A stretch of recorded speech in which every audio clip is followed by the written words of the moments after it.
And welcome back to another awesome episode of Tribal Council Chat. We are your hosts. As always, my name is Bruce Heller, And my name's Brett Ponell.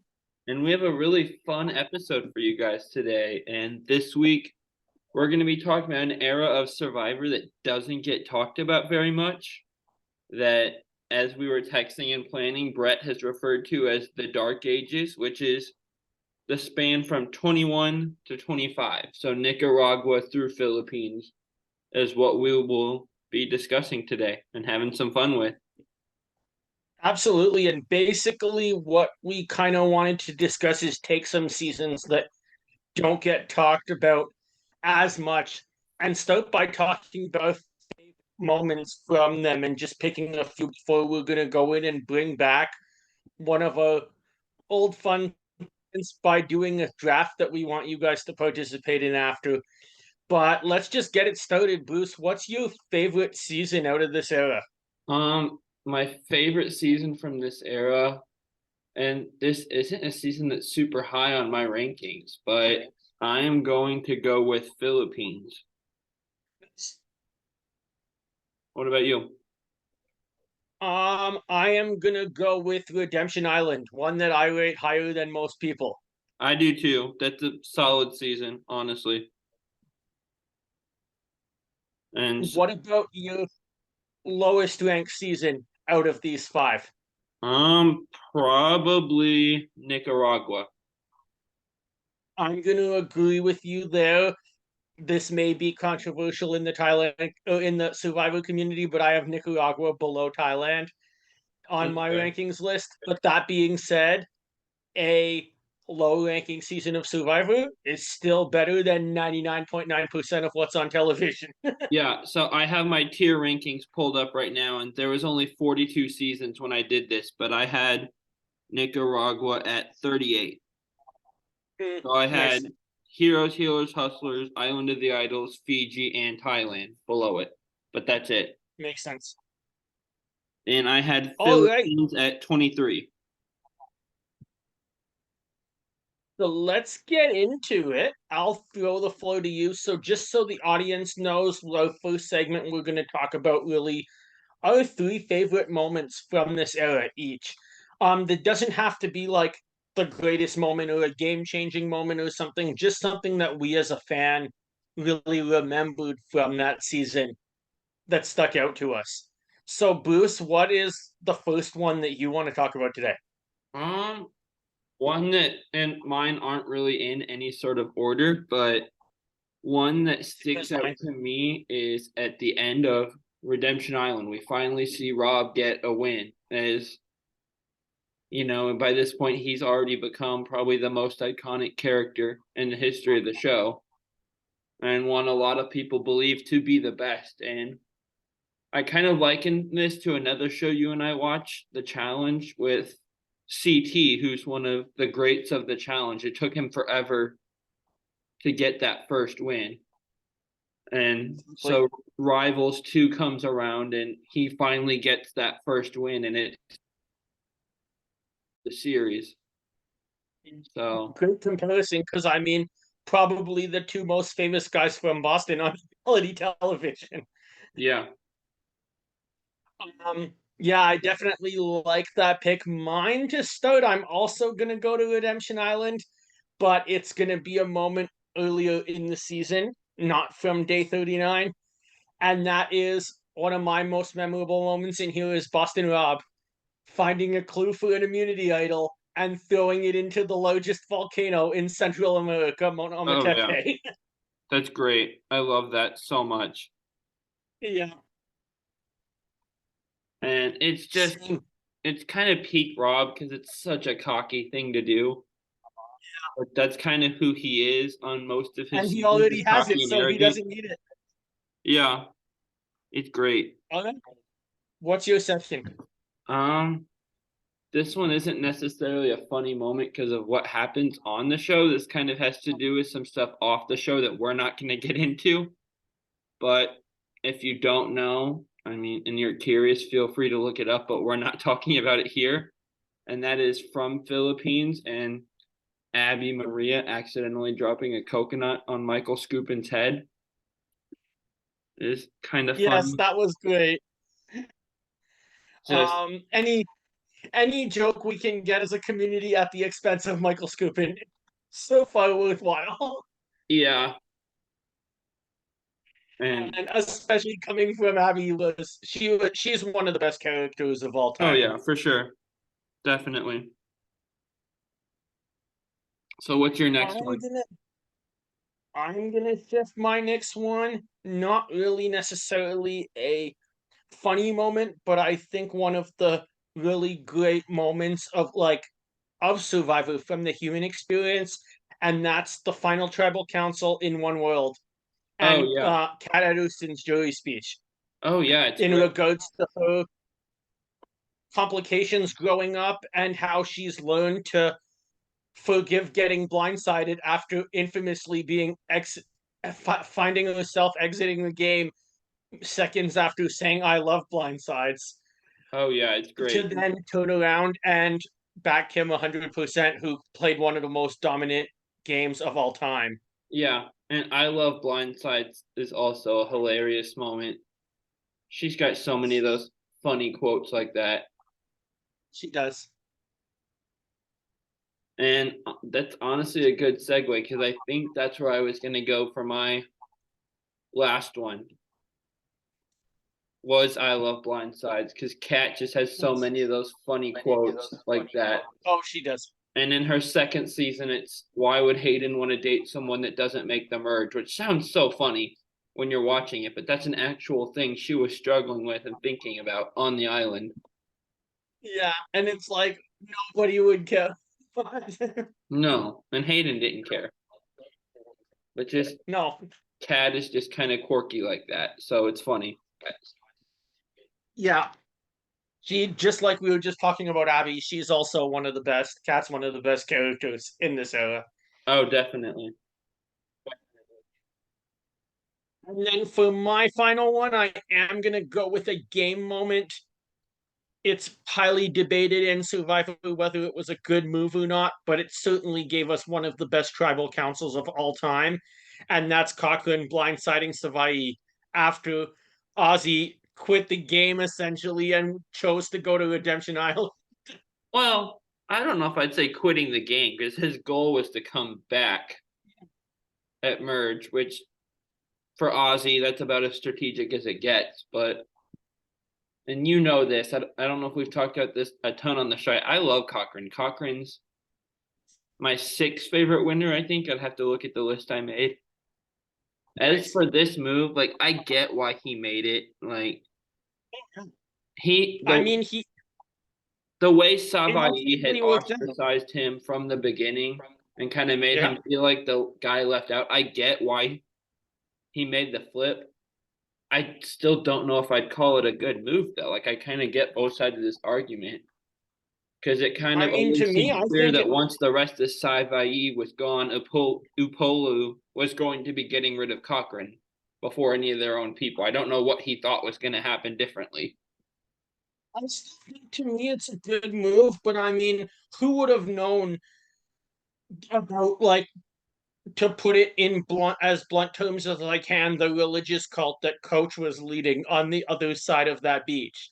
Yeah. And if that plays out a little differently, in most seasons, probably I would say Cochrane does find somebody on the bottom of that five, maybe two people on the bottom that can get him the final three. Yeah. And if you get to final three, you could win. And Upolu was very antsy to make a big move also, which is kind of what's interesting to me about Sophie's winning game is her big like resume move was that she didn't make a move. She held the alliance together and kept them from making a big resume move because that group staying together was what was best to get her to the end.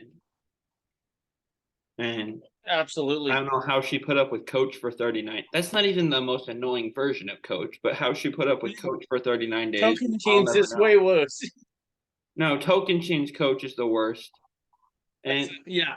what's funny is, and my mom has started making this list of survivors that remind her of the other one. Or Yeah. like either look alike or game wise or personality. And she is paired coach together with Vince from season 30. And I'm like, I can't handle both of them on the same season. That's too much. I could be hilarious, but I can't deal with that. Yeah.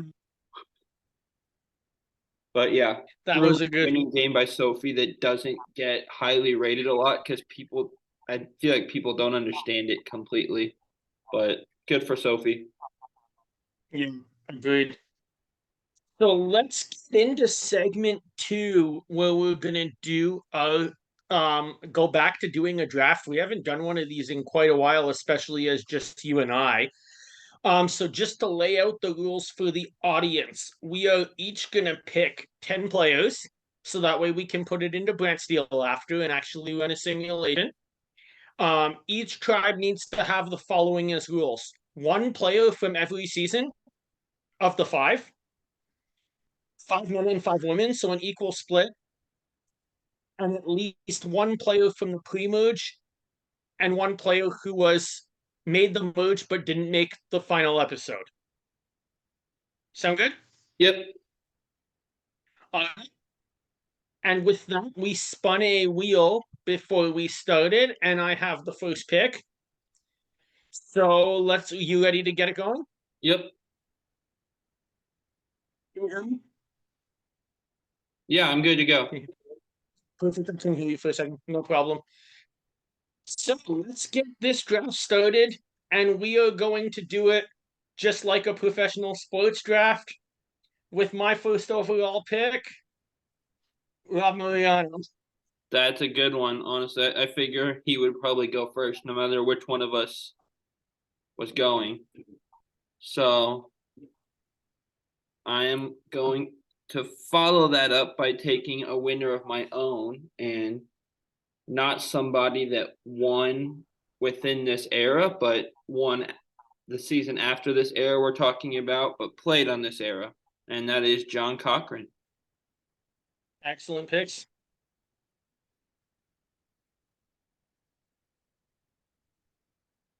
So yeah, I think it's pretty self-explanatory. I'll give you after each pick. We got some time, so just a few seconds to talk about why we made the picks we did. Yeah. Um, I mean, Robin 22, Oh one of yeah. the most dominant players of all time. It's the most dominant game Led, ever. yeah, led his alliance from day one all the way to the end, where every other player in that game, other than Russell, pretty much was too scared to want to take him out. Yeah. If you tried, Krista, by Matt, by Matt by twice. yeah, twice exactly. So go ahead. What's your rationale for Cochrane? My next pick, and I might be picking this person a little bit high, but this is somebody Something for you like, Cochrane? and I'm afraid that you're gonna Something for Cochrane? one more. Oh my, sorry, I thought you were sending me another pick. You Cochran just want to? we see on Okay. his second season that he's really smart strategically, and I mean we see a little bit on his first season that he can be good socially. He builds a bond with Dawn that's really strong, and so I think Cochran is a good asset to a team, and he's got a certain skill set that he's really good at. Absolutely. That is a great selection. So you going next? Go Are ahead. we snake drafting it or just alternating picks? What are you Let's do talking about? that. Snake? Let's do that. Okay. So this might be a reach for me, but I know it's someone you also like. So I'm gonna go back to 22. Probably the best player that was produced in this era, arguably, and that is Andrea Belke. Yeah, she was, but behind my next pick that's coming up, she was third on my draft board. So Yeah, I very was good afraid of that. selection. Yeah, I really like that pick. I've had the chance to talk to her on Zoom before. She's Nice. great socially, great physically, great strategically. She's a really nice person. That's Love the awesome. pick. My pick, I'm still surprised that I'm getting this person all the way at number 4 for this era, but I'm going to another dominant game, and that is Kim Spradlin. Oh yeah, that's a good one. Good for you. You want to talk about that a little Okay. bit? So now I am gonna go out of there for a while. It's my pick.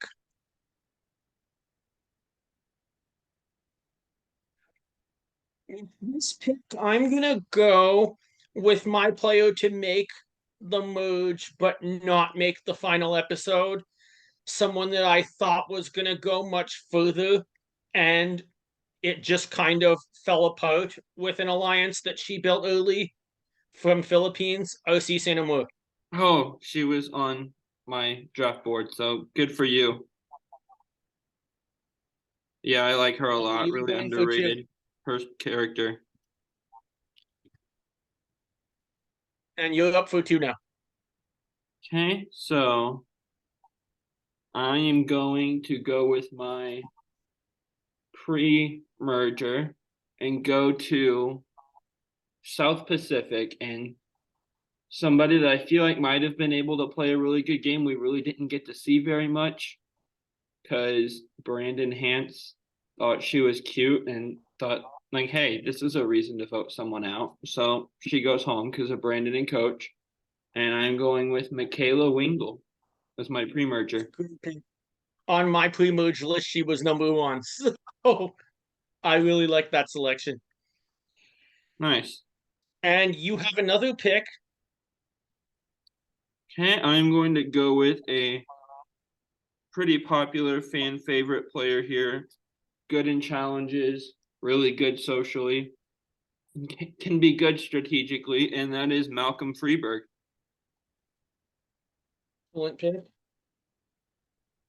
Yeah, definitely a player who's gonna really help your tribe if this was real going forward. Yeah. Physically and also good at finding idols too, which is pretty valuable in the new game. Oh yeah, definitely. Just so you know now, you still need a player from One World and Nicaragua, and Okay. I still need a player from Nicaragua and South Pacific. Okay. With my next pick, I am going again another player I'm surprised has fallen this far. I am going to take my player from South Pacific, and that is Sophie. Oh yeah, that's a good one. You're just stacking up winners is what you're doing. And I mean, we talked about Sophie's game a little bit and why it's underrated, so we don't need to spend a ton of time on it here, but that's a good pick. I like Sophie. I like her winning game. Yeah, And same. She is able to put up with coach and just let him drive everybody nuts which is what he and does vote for her. best. That's what coach does best is drive people crazy. Yeah. And yeah, you are right. So now it's my turn. I have been stacking up winners. So why not? Fabio, Oh, that's a good one. Okay, cool. one of, in my opinion, the funniest players to ever be on the show. He's great. And as I've seen Probe say in an interview, if you want to come out, send them a video because Fabio proves that anybody can win this game. It's funny because I've just finished rewatching Kagion, and somewhere in the last couple episodes, Cast in a confessional compares Wu to Fabio because Wu was just going along and smiling and friendly and doing whatever Tony wanted. So, my turn. Your turn for two. Okay, so I'm going to take my Nicaragua player now, and Okay. it's and my like the only person from Nicaragua that I truly enjoyed watching, and that is Brenda Lowe. Not the only person, but like she sticks out above the rest of that cast for me. And she's also really For good a on her second, second I was team. like, are you about to come out as a Nyanka fan? Zero chance. No, Brenda for sure. She's Now awesome on both of her seasons. added that, so now you have selected all your requirements other than evenly splitting. Oh no, you still need someone from one world at Yeah, some that's point. all I need. Um, and you have three girls and two guys.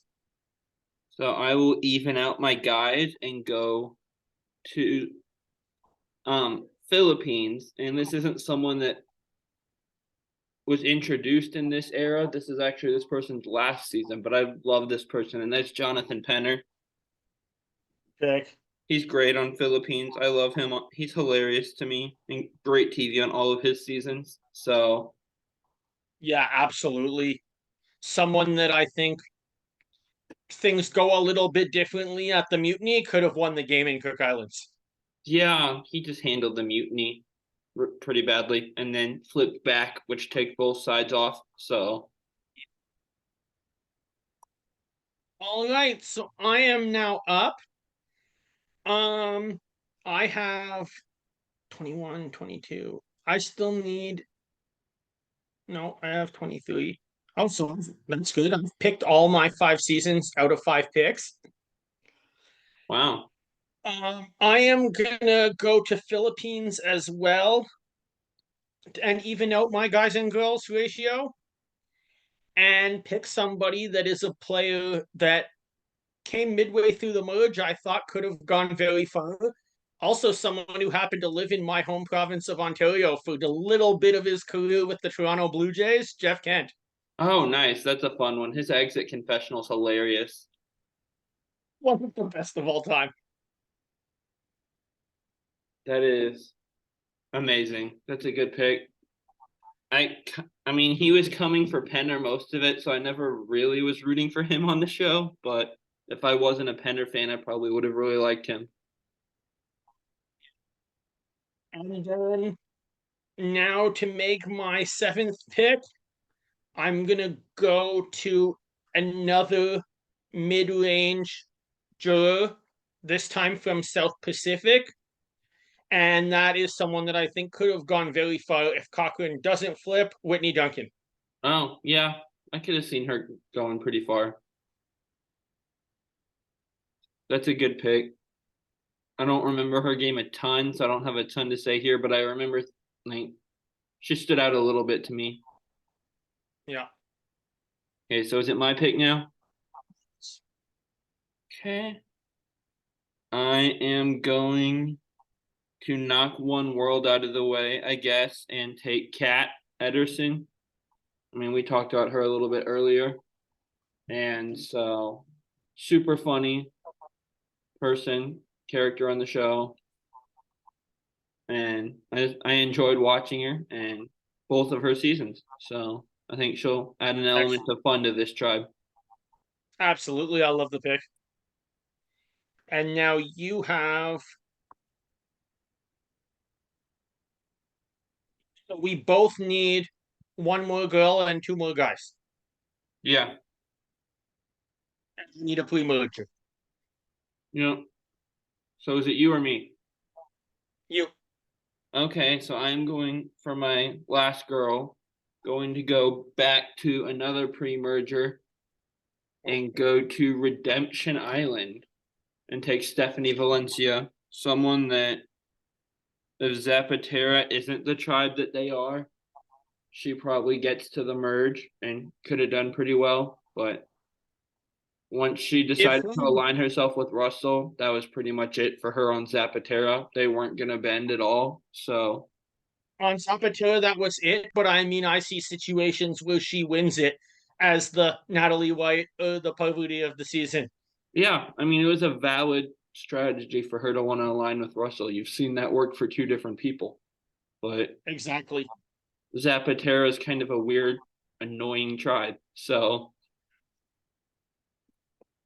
All right. So that means that you are out of girls, so I can strategically pick two guys with my next two picks. oh, joy. Okay. Uh, I am gonna go for someone that I was cheering for early on in South Pacific that I thought maybe could have done something, and Sophie just cleaned up at the end. But that's Albert Estrada. Yeah, I mean, he made it to the end. He played a good game. Sophie just played better, and Coach was kind of the figurehead of that alliance. So he just kind of gets overshadowed at Final Tribal. But I mean, he could have Yeah. won under different circumstances. And then for my last guy, I'm still gonna need my pre-merge pick at the for my last pick of the draft, but that's okay. Um, my last guy, I'm gonna go with a big character from his season, totally destroyed by the Women's Alliance we see in One World, but actually makes it to a final tribal council later, and that's Tarzan Robertson. Oh, that's a good one. Yeah, he's fun on One World. The This Is My Island thing was a little much, but it was funny.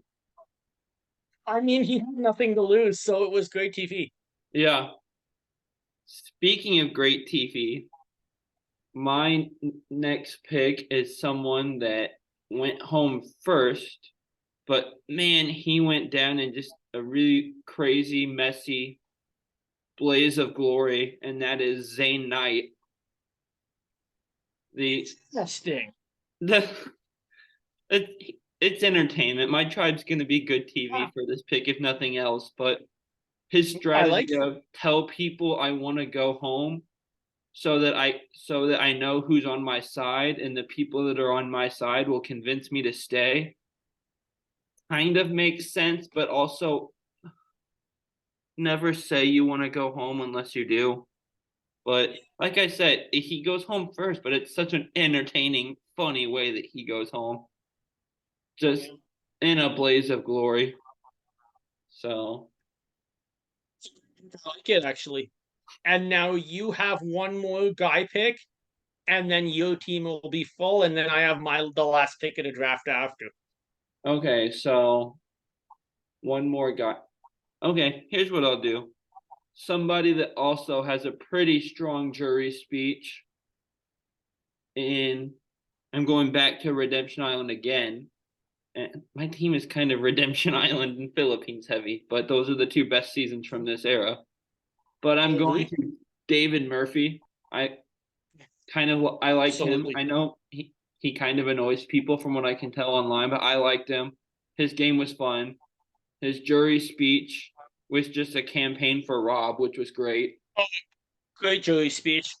Um, Proposes to his then girlfriend at the finale, who was, yeah, you're face palming already. One of the most awkward things I've ever seen is she's saying shut it down while he's talking, but says yeah, yes.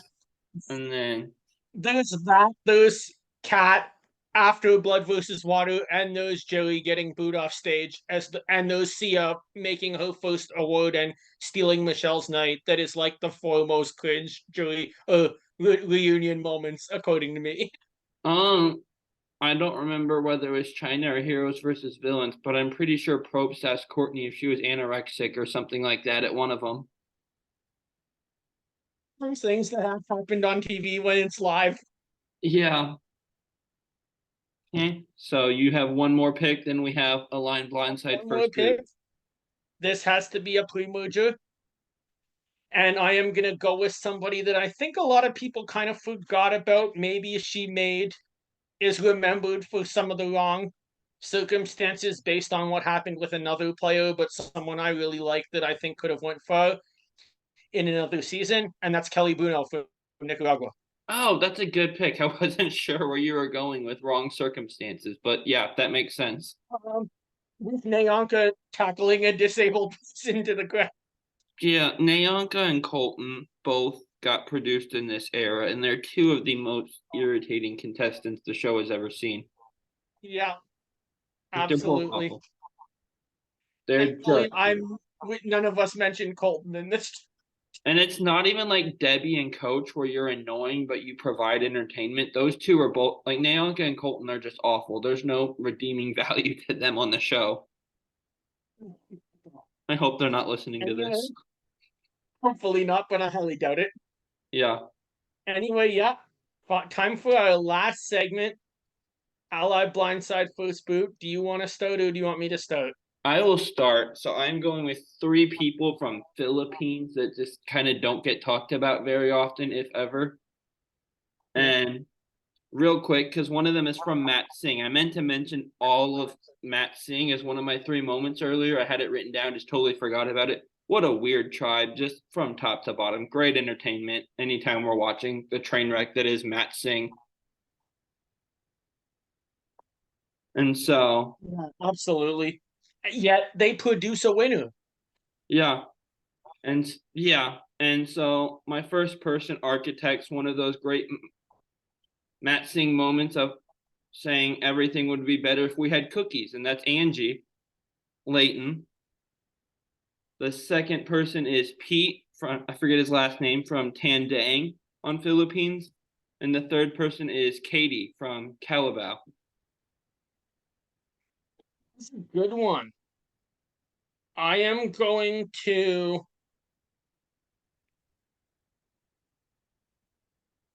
align with Katie. I think she just ended up with in Calabao in a bad circumstance, ended up getting voted off, but didn't really do anything wrong, would be a good ally. I'm gonna blindside Pete. He can offer a bit at the start of the tribe, but I think you could blindside him, and I would like to take that chance. And then that leaves me with first booting Angie, because I mean, no offense, if she makes a comment like that, she didn't know what she was getting herself into and probably wouldn't be that valuable of an ally who might want to go home at any given point. I mean, true, but camp and starvation would be better with cookies, to be fair. Yes, that's a good point. Also, I'm first booting Pete because after watching him drive apart the RC Abbey Alliance, I do not trust that guy for a second. The two Completely girls agree. I don't know who I'd align with, probably Katie align with, but definitely first booting Pete. I don't trust that guy. Yeah. My three, this comes an era where we start to have a lot of final threes and a lot of zero vote finalists. So that's my theme for this. I'm going to give you three people who made it to the end of the game and didn't get any votes. Let me make sure before, if I just pull up the voting history, that yes, they did not get any votes before the whole audience laughs at me if I forgot one vote. Yeah, we are good. My memory serves me right.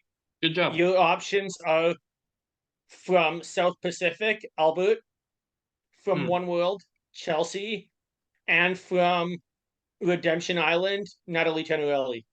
Oh, interesting. Okay. So Albert, the thing is, like, we don't see much of him because they're trying to paint Sophie's story as the winner, and then any season coach is on, he's gonna get attention because he's good TV. So I really just don't feel like I know Albert's game as well as the other two, so I'll first boot him for that reason. I will blindside Chelsea. The other two, I feel good blind aligning with both of them. They both know what they're doing. I will blindside Chelsea just because she's a little bit better player, I think, think she has a little bit better shot to beat me at the end. And I'll pull the Rob move and I'll align with Natalie to the end and hope that I overshadow her a little bit at the end.